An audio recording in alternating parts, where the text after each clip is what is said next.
Welcome to आपण detailing hub guys. काही दिवसापूर्वी आपल्याकडे एक होंडा सिविक आली होती. कस्टमरच्या रिक्वायरमेंट प्रमाणे ह्या सिविकवरती आपण पूर्ण रिस्टोरेशनचा प्रोजेक्ट करणार होतो. या रिस्टोरेशनच्या प्रोजेक्टमध्ये गाडीचा कलर जो आहे तो आधी जो होता तो ओरिजिनल ब्राऊन होता. हिला आपण चेंज करणार होतो पर्पलमध्ये, लॅम्बोर्गिनीच्या पर्पल शेडमध्ये.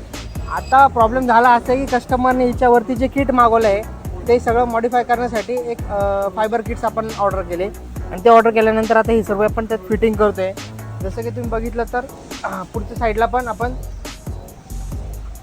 पाठीमागचा बंपर, फ्रंट बंपर आपण पूर्ण याच्यामध्ये नवीन बसवलं आहे आणि त्याच्यावरती पण काम करतो आहे. आता जेव्हा ही बंपर वगैरे आले त्याची फिटिंग लाईन वगैरे ही सगळी बिघडलेली होती. आता या सगळ्या ज्या फिटिंग लाईन्स तिथे आपण पूर्ण बॉडी फिलरमध्ये लाईन लेवल करून घेतो आहे आणि त्याच्यानंतर त्याच्यावरती काम सुरू करू. तर अशा पद्धतीने हिचं आता काम चालू आहे. लवकरच हा प्रोजेक्ट एकदम मस्त होणार आहे आणि हा प्रोजेक्ट जेव्हा कंप्लीट होईल तेव्हा ही गाडी नाशिकमधली पहिली गाडी असेल की ती आपण अशी बनवलेली आहे. तर या प्रोजेक्टसाठी मी तर खरंच खूप उत्साही आहे. बघू आपण.